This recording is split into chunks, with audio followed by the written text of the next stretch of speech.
ಇಕಿಗಾಯ್ ಅಂತ ಇಂಗ್ಲೀಷ್ನೊಳಗೆ. ಅದರದ್ದು ಸಬ್ ಟೈಟಲ್ ಪುಸ್ತಕದ್ದು the Japanese secret to a long and happy life. ಜಪಾನ್ದವ್ರದ್ದು ಸೀಕ್ರೆಟ್ ಏನು? ಅವರು ಭಾಳ ದಿವಸ ಬದುಕ್ತಾರ, ಭಾಳಷ್ಟು ಖುಷಿಯಿಂದ ಬದುಕ್ತಾರ. ಅದ್ರ ಸೀಕ್ರೆಟರ ಏನಪ್ಪ ಅಂತ ಹೇಳಿ ಹೆಕ್ಟರ್ ಗ್ರೇಷಿಯಾ ಮತ್ತು ಫ್ರಾನ್ಸೆಕ್ ಮಿರಾಲಿಸನ್ ಅವರು ರಿಸರ್ಚ್ ಮಾಡಿ ಮಾಡಿ ಮಾಡಿ ಒಂದು ಪುಸ್ತಕ ಬರ್ದಾರ. ಆ ಪುಸ್ತಕದ ಹೆಸರು ಇಕಿಗಾಯ್ ಅಂತ. ಈ ಇಕಿಗಾಯ್ ಪುಸ್ತಕ ಓದಿದ ಮೇಲೆ ನನ್ನ ಜೀವನದೊಳಗೆ ನಿಜವಾಗಿಯೂ ಬಹಳಷ್ಟು ಪಾಸಿಟಿವ್ ಡೆವಲಪ್ಮೆಂಟು, ಪಾಸಿಟಿವ್ ಬದಲಾವಣೆ ಆಗಿದೆ. ನನಗೆ ನಿಜವಾಗಿಯೂ ಬಹಳಷ್ಟು ಖುಷಿಯಿಂದ, ಚೈತನ್ಯಭರಿತವಾಗಿ, ಉತ್ಸಾಹದಿಂದ ನಾನು ಪ್ರತಿ ದಿವಸ ಪ್ರತಿ ಕ್ಷಣ ಕಳೀತಾ ಇದ್ದೀನಿ. ಇದನ್ನು ಹಿಂಗೆ ಒಂದು ಸಲ ಶೇರ್ ಮಾಡೋಣ ಅಂತ ಇಂಗ್ಲೀಷ್ನೊಳಗೆ ಈ ಇಡೀ ಪುಸ್ತಕದ ಸಮರಿ ಒಂದು 10 ಪಾಯಿಂಟ್ಸ್ನೊಳಗೆ ಐತೆ. ಅದನ್ನು ಇಂಗ್ಲೀಷ್ನೊಳಗೆ ಹೇಳಿ ನಾನು ನಮ್ಮ ದೋಸ್ತಗೆ ಒಬ್ಬರಿಗೆ ಶೇರ್ ಮಾಡಿದ್ದೆ. ಅವ್ರಿಗೆ ಇಂಗ್ಲೀಷ್ ಅಷ್ಟು ಚಲೋ ಬರೋದಿಲ್ಲ. ಅದಕ್ಕೆ ದೋಸ್ತ, ನೀ ಏನಾರ ಮಾಡು ಅದನ್ನು ಕನ್ನಡದಾಗಿ ಅನುವಾದ ಮಾಡಿ ಕನ್ನಡದಾಗ ಮಾತಾಡಿ ನಮಗಟ್ಟು ಕಳಿಸ್ಕೊಡು, ನಮಗೂ ಅನುಕೂಲ ಆಕತಿ ಅಂತ ಹೇಳ್ದ. ಆ ಕಾರಣಕ್ಕೆ ಇವತ್ತು ಅದನ್ನು ನಾನು ಕನ್ನಡದಾಗ ಹೇಳೋ ಪ್ರಯತ್ನ ಮಾಡ್ತೇನೆ. ಇದು ಇಕಿಗಾಯ್ ಅಂತಂದ್ರೆ ಒಂದು ಭಾಳಷ್ಟು ರಹಸ್ಯಮಯವಾದಂಥ ಒಂದು ಶಬ್ದ. ಇದರ ಅರ್ಥ ಕಡಿಕ್ ಹೇಳ್ತೀನಿ. 10ನೇ ಪಾಯಿಂಟ್ ಹೇಳೋತ್ನಾಗ ಇದರ ಅರ್ಥ ಹೇಳ್ತೀನಿ. ಜಪಾನ್ ದೇಶದೊಳಗೆ ಒಂದು ಓಕಿನಾವಾ ಅಂತ ಒಂದು ಸಣ್ಣದು ದ್ವೀಪ ಐತಿ. ಆ ದ್ವೀಪದೊಳಗೆ ಸರಾಸರಿ 1,00,000ದೊಳಗೆ ಅಟ್ಲೀಸ್ಟ್ 25 ಮಂದಿ 100ಕ್ಕಿಂತ ಜಾಸ್ತಿ ವಯಸ್ಸಿನವ್ರು ಇರ್ತಾರಂತ. ಅಂದ್ರೆ ಅವರು ಬಹಳಷ್ಟು ದೀರ್ಘಾಯುಷಿಗಳು ಇರ್ತಾರಂತ. ಆ ದೀರ್ಘಾಯುಷಿಗಳು ಅವ್ರು ಹೆಂಗಾದರು, ಯಾಕಾರ ಅವರು ಅಷ್ಟು ದೀರ್ಘಾಯುಷಿಗಳಾಗಿ ಬದುಕಕ್ಕೆ ಸಾಧ್ಯ ಐತಿ ಅಂತ ಇವರು ಹೆಕ್ಟರ್ ಗ್ರೇಷಿಯಾ ಮತ್ತು ಫ್ರಾನ್ಸೆಕ್ ಮಿರಾಲಿಸ್ ಅವರು ರಿಸರ್ಚ್ ಮಾಡಿ ಈ ಪುಸ್ತಕ ಬರೆದಾರ. ನಿಜವಾಗಿಯೂ ಭಾಳಷ್ಟು ಖುಷಿ ಅನ್ನಿಸ್ತತಿ. ಏನಂದ್ರೆ ಅವರು ಬಹಳಷ್ಟು ಖುಷಿಯಿಂದ ಬದುಕುವವರು. ಓಕಿನಾವಾದೊಳಗೆ ಇರುವಂಥ ಜನ ಇಚಾರಿಬಾ ಅನ್ನುವಂತಹ ಒಂದು ಚೋಡ್ ಅನ್ನುವಂತಹ ಒಂದು ತತ್ವವನ್ನು ಪಾಲಿಸ್ತಾರಂತ. ಆ ತತ್ವದ ಅರ್ಥ, ಸಮಾಜದೊಳಗೆ ಅಥವಾ ಈ ಭೂಮಿ ಮೇಲೆ ನಮಗೆ ಎದುರಿಗೆ ಬರುವಂಥ ಪ್ರತಿಯೊಬ್ಬ ವ್ಯಕ್ತಿ ನನ್ನ ಸ್ನೇಹಿತ, ನನಗೆ ಬ್ರದರ್ ಇದ್ದಂಗೆ. ಅವನ್ನ ನಾನು ನನ್ನ ಜೀವನದೊಳಗೆ ಒಂದೇ ಸಲ ಭೇಟಿ ಆದರೂ ಕೂಡ ಅವ ನನ್ನ ಬ್ರದರ್ ಇರಬೇಕು, ಅವ ನನ್ನ ಸ್ನೇಹಿತ ಇರಬೇಕು ಅಂತ ತಿಳ್ಕೊಂಡು ಅವರು ಬದುಕ್ತಾರಂತ. ಹಿಂಗೆ ಬದುಕುವಂತಹ ಜನ ಸುಮಾರು 120, 112, 118, 125, 128 ವರ್ಷ ಅವ್ರು ಹೆಂಗೆ ಬದುಕ್ತಾರ? ಅವ್ರ ಬದುಕಿಗೆ ಈ 10 ಸೂತ್ರಗಳನ್ನು ಅಳವಡಿಸ್ಕೊಂಡಾರ ಅವರು. ಅದರೊಳಗೆ 1ನೇ ಸೂತ್ರ ಮೊದಲು ಇಂಗ್ಲೀಷ್ನಾಗ ಹೇಳ್ತೀನಿ. ಸ್ಟೇ ಆ್ಯಕ್ಟಿವ್, ಡೋಂಟ್ ರಿಟೈರ್ ಅಂತ. ಆ್ಯಕ್ಟಿವ್ ಆಗಿರಬೇಕು, ರಿಟೈರ್ ಆಗಬಾರ್ದು ಅಂತ. ಅಂದ್ರೆ ನಾವು ಯಾವುದನ್ನು ಮಾಡಿ ಭಾಳಷ್ಟು ಖುಷಿ ಪಡ್ತಿರ್ತೀವಲ್ಲ, ಅದನ್ನು ನಾವು ಪ್ರೊಫೆಷ್ನಲಿ, ವೈಯಕ್ತಿಕವಾಗಿ ನಮ್ಮ ಏನು ವೃತ್ತಿಯಿಂದ ನಿವೃತ್ತಿ ಆದರೂ ಕೂಡ ನಾವು ಅದನ್ನು ಮಾಡ್ಕೋತಾನೆ ಇರಬೇಕು. ಅದನ್ನು ಅಕಸ್ಮಾತ್ ಬಿಟ್ವಿ ಅಂದರೆ ನಮ್ಮ ಜೀವನದ ಉದ್ದೇಶ ನಾವು ಕಳ್ಕೊತೀವಿ. ಯಾವುದನ್ನು ಮಾಡಿದ್ರೆ ನಮಗೆ ಖುಷಿ ಕೊಡ್ತದೆ, ಯಾವುದನ್ನು ಮಾಡಿದ್ರೆ ನಾವು ಸಮಾಜಕ್ಕೆ ಮತ್ತೊಬ್ಬರಿಗೆ ಕಾಂಟ್ರಿಬ್ಯೂಟ್ ಮಾಡ್ತೀವಿ, ಮತ್ತು ಸಮಾಜದ ಸೌಂದರ್ಯವನ್ನು ಜಾಸ್ತಿ ಮಾಡ್ತೀವಿ, ಮತ್ತೊಬ್ಬೊಬ್ಬರಿಗೆ ಉಪಯೋಗಕ್ಕೆ ಬರುವ ವಸ್ತು ಆಗಿ ನಾವು ಇರುವಂಥ ಕೆಲಸ ಯಾವುದನ್ನು ಮಾಡ್ತೀವಲ್ಲ ಅದನ್ನು ರಿಟೈರ್ ಆದಮೇಲೂ ಮಾಡೋದನ್ನು ಕಂಟಿನ್ಯೂ ಮಾಡಬೇಕು. ರಿಟೈರ್ ಆಗಬಾರ್ದು. ಅದಕ್ಕೆ ಆ್ಯಕ್ಟಿವ್ ಆಗಿರಬೇಕು, ಡೋಂಟ್ ರಿಟೈರ್ ಅಂತ ಹೇಳೋದು. 2ನೇದು take it slow.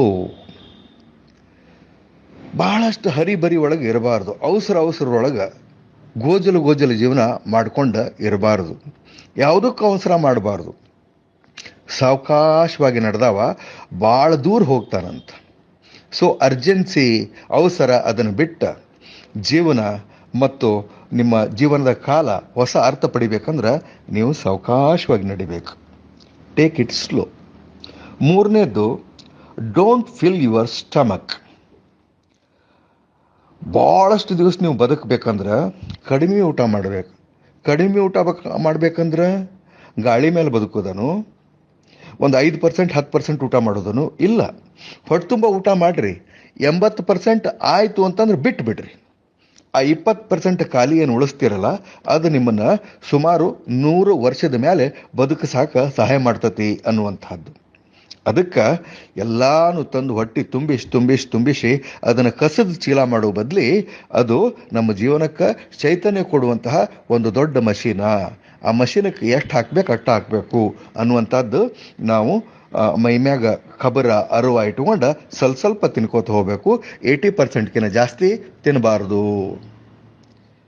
4ನೇದ್ದು, surround yourself with good friends. ಅಂದ್ರೆ ನಿಮ್ಮ ಸುತ್ತಮುತ್ತ ಒಳ್ಳೆಯ ಸ್ನೇಹಿತರಿರಬೇಕು. ಅವರ ಒಳ್ಳೆಯ ಔಷಧ ಇದ್ದಂಗೆ. ನಿಮಗೇನೇನು ಚಿಂತೆ ಇರ್ತಾವಲ್ಲ ಅವೆಲ್ಲ ದೋಸ್ತರ ಜೊತೆ ಮಾತಾಡಿದ್ರೆ ಹೋಗ್ತಾವ. ನಿಮ್ಮ ಕತಿ ಮತ್ತೊಂದು ಏನೈತೆ ದೋಸ್ತರ ಜೊತೆ ಹೇಳಿದ ಮೇಲೆ ನಿಮ್ಮ ಮನಸ್ಸು ಹಗರ್ ಅನ್ನಿಸ್ತದೆ. ಅವ್ರು ನಿಮಗೆ ಒಂದು 4 ಉಪದೇಶದ ಮಾತು ಹೇಳ್ತಾರೆ. ಜೋಕ್ ಮಾಡೋದು, ನಗೋದು, ಮತ್ತು ಎಲ್ಲ ದೋಸ್ತರು ಕೂಡಿ ಕನಸು ಕಾಣೋದು. ಇದರ ಅರ್ಥ ಜೀವನ ಮಾಡೋದು, ಜೀವಂತ ಇರೋದು ಅಂದ್ರೆ ನಿಮ್ಮ ಸುತ್ತಮುತ್ತ ಒಳ್ಳೆಯ ಸ್ನೇಹಿತರನ್ನ ಇಟ್ಕೊಂಡು ಇರಬೇಕು ಅಂತ. ಅದಕ್ಕೆ surround yourself with good friends. 5ನೇದ್ದು, get in shape for your next birthday.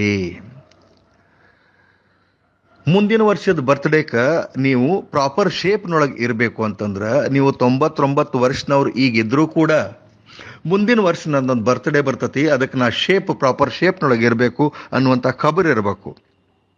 ಅದಕ್ಕೆ ಕ್ರಿಯಾಶೀಲ ಇರಬೇಕು. ಸ್ವಲ್ಪ ಎಕ್ಸಸೈಸ್ ಮಾಡಬೇಕು. ಎಕ್ಸಸೈಸ್ ಮಾಡಿದ್ರೆ ಈ ಕೆಲವೊಂದಿಷ್ಟು ಹಾರ್ಮೋನ್ಗಳು ಬಿಡುಗಡೆ ಆಕ್ಕವಂತ. ಆ ಹಾರ್ಮೋನ್ಗಳು ನಮ್ಮನ್ನು ಬಹಳಷ್ಟು ಖುಷಿ ಮಾಡ್ತಾವಂತ. ಅದಕ್ಕೆ ಎಕ್ಸಸೈಸ್ ಮಾಡಬೇಕು, ಕೆಲಸ ಮಾಡ್ಕೋತಿರ್ಬೇಕು. ನಿಂತ ನೀರು ಕೊಳಿತದ, ಹೊಲಸು ವಾಸನೆ ಬರ್ತದೆ. ಆದ್ರೆ ಅದು ಫ್ರೆಶ್ ಆಗಿರ್ಬೇಕಂತಂದ್ರೆ ಅದು ಹರಿತಾ ಇರಬೇಕು. Water should move. ನೀರು ಹರಿತಾ ಇರಬೇಕು. ಹಂಗೆ ನಮ್ಮ ದೇಹ ಕೂಡ ಏನಂತಂದ್ರೆ ಒಂಥರ ನದಿ ಇದ್ದಂಗೆ ಅದು ಹರಿತಾ ಇರಬೇಕು, ನಿಂತಲ್ಲೇ ನಿಂದಿರಬಾರ್ದು. ಎಕ್ಸಸೈಸ್ ಮಾಡಬೇಕು. Get in shape for your next birthday. ಮುಂದಿನ ವರ್ಷದ ಬರ್ತ್ಡೇಕ್ಕೆ ಈಗಿಂದನ ತಯಾರಿ ಮಾಡು. ಅಂದ್ರೆ ನೀನು ಸ್ವಲ್ಪ ಕ್ರಿಯಾಶೀಲ ಆಗಿರು, ಸ್ವಲ್ಪ ಎಕ್ಸಸೈಸ್ ಮಾಡ್ಕೋತಾನೆ ಇರಬೇಕು. ಮುಂದಿನ ವರ್ಷದ ಬರ್ತ್ಡೇಕ್ಕೆ ಕೇಕ್ ಕಟ್ ಮಾಡಬೇಕಾ ಇಲ್ಲ, ದೋಸ್ತರನ್ನ ಕರಿಬೇಕಾ ಇಲ್ಲ, ಅದಕ್ಕೆ ಈಗ ಎಕ್ಸಸೈಸ್ ಮಾಡೋದ. 6ನೇದ್ದು, ಸ್ಮೈಲ್. ನಗರಿ, ನಗಬೇಕು. ಯಾವ ನಕ್ಕೋತಾ ಇರ್ತಾನ ಅವನಿಗೆ ದೋಸ್ತರು ಭಾಳ ಮಂದಿ ಇರ್ತಾರೆ. ನಕ್ಕೋತಾ ಇರಬೇಕು. ಯಾರು ನಕ್ಕೋತಾ ಇರ್ತಾರ ಅವರು ಬಹಳಷ್ಟು ಸ್ನೇಹಿತರನ್ನು ಗಳಿಸ್ತಾರೆ. ನಗೋದ್ರಿಂದ ನಮ್ಮ ಜೀವನ ಬಹಳಷ್ಟು ಸುಖಮಯ, ಸಂತೋಷ ಆಗ್ತದೆ. ಮತ್ತು ಎಲ್ಲ ದುಃಖಗಳನ್ನು ಮರಿಬೇಕಂತಂದ್ರೆ 4 ಮಂದಿ ದೋಸ್ತರ ಜೊತೆ ಕುಂತ ಹರಟಿ ಹೊಡೆದ ಒಂದು 4 ಜೋಕ್ ಹೇಳಿ ನಾವು ಜೋರಾಗಿ ನಾವು ಏನು ನಗ್ತೀವಲ್ಲ ಅವಾಗ ಎಲ್ಲಾನು ಮರೆತು ಬಿಡ್ತೀವಿ, ಮಕ್ಕಳಾಗಿ ಬದುಕ್ತೀವಿ. ಅದಕ್ಕೆ ನಾವು ನಗಬೇಕು. So smile. 7ನೇದ್ದು, ರೀಕನೆಕ್ಟ್ ವಿತ್ ನೇಚರ್. ನಾವು ನಿಸರ್ಗದ ಒಂದು ಭಾಗ ನಾವು. ಪರಿಸರ ನಿಸರ್ಗದ ಒಂದು ಭಾಗ. ಆದ್ರಿಂದ ಬರೀ ಸಿಟಿ ಒಳಗ ಈ ಸದ್ದು ಗದ್ದಲ ಗೋಜು, ಸಿಟಿ ಬಸ್ಸು, ಟ್ರೇನು, ಫ್ಲೈಟು, ಈ ಎಲ್ಲ ಗೋಜು ಗದ್ದಲ ಅದನ್ನೆಲ್ಲ ಬಿಟ್ಟು ನಿಸರ್ಗದ ಮಡಲಿನೊಳಗೆ ಹೋಗಿ ಒಂದು ಸ್ವಲ್ಪ ಹೊತ್ತು ಕಾಲ ನಾವು ಕಳಿಬೇಕು. ಯಾಕೆ ಕಾಲ ಕಳಿಬೇಕು? ಯಾಕಂದ್ರೆ ನಾವು ನಿಸರ್ಗದ ಒಂದು ಭಾಗ. ಅದಕ್ಕೆ ನಾವು ನಿಸರ್ಗದ ಮಡಿಲಿನಲ್ಲಿ ಎಷ್ಟು ಸಾಧ್ಯಕತಿ ಅಷ್ಟು ಸಲ ಫ್ರೀಕ್ವೆಂಟ್ ಆಗಿ ಮೇಲಿಂದ ಮೇಲೆ ನಾವು ಅಲ್ಲಿ ಹೋಗಿ ನಮ್ಮ ಬ್ಯಾಟ್ರಿಗಳನ್ನು ರೀಚಾರ್ಜ್ ಮಾಡ್ಕೋಬೇಕು. ಅದಕ್ಕೆ ಫ್ರೀಕ್ವೆಂಟ್ ಆಗಿ ಮೇಲಿನ ಮೇಲೆ ನಿಸರ್ಗದ ಮಡಿಲಿನೊಳಗೆ ಹೋಗಿ ಟೈಮ್ ಕಳೆಯೋದನ್ನು ರೂಢಿ ಮಾಡ್ಕೋಬೇಕು. ರೀಕನೆಕ್ಟ್ ವಿತ್ ನೇಚರ್ ಅಂತ. 8ನೇದ್ದು, ಗಿವ್ ಥ್ಯಾಂಕ್ಸ್. ಕೃತಜ್ಞತೆ ಹೇಳಬೇಕು ನಾವು ಜೀವನದೊಳಗೆ. ಯಾರ್ಯಾರಿಗೆ ಹೇಳೋದು? ನಮ್ಮ ಪೂರ್ವಜರಿಗೆ, ನಮ್ಮ ಹಿರಿಯರಿಗೆ, ನಿಸರ್ಗಕ್ಕೆ ಎದಕ್ಕೆ?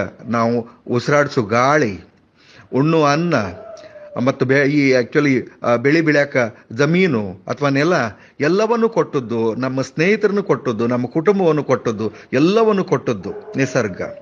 ಅದಕ್ಕೆ ಅವ್ರಿಗೆಲ್ಲರಿಗೂ ಪ್ರತಿ ದಿವಸ ಎಷ್ಟು ಸಾಧ್ಯಕತೆ ಅಷ್ಟು ಸಲ ಫ್ರೀಕ್ವೆಂಟ್ ಆಗಿ ಅವ್ರಿಗೆ ಏನು ಮಾಡಬೇಕು? ನಾವು ಕೃತಜ್ಞತೆ ಹೇಳಬೇಕು. ಮತ್ತು ನಾನು ಜೀವಂತ ಇರೋದಕ್ಕೆ ಅದೃಷ್ಟವಂತ, ಅದಕ್ಕೆಲ್ಲ ಕಾರಣ ನೀವು.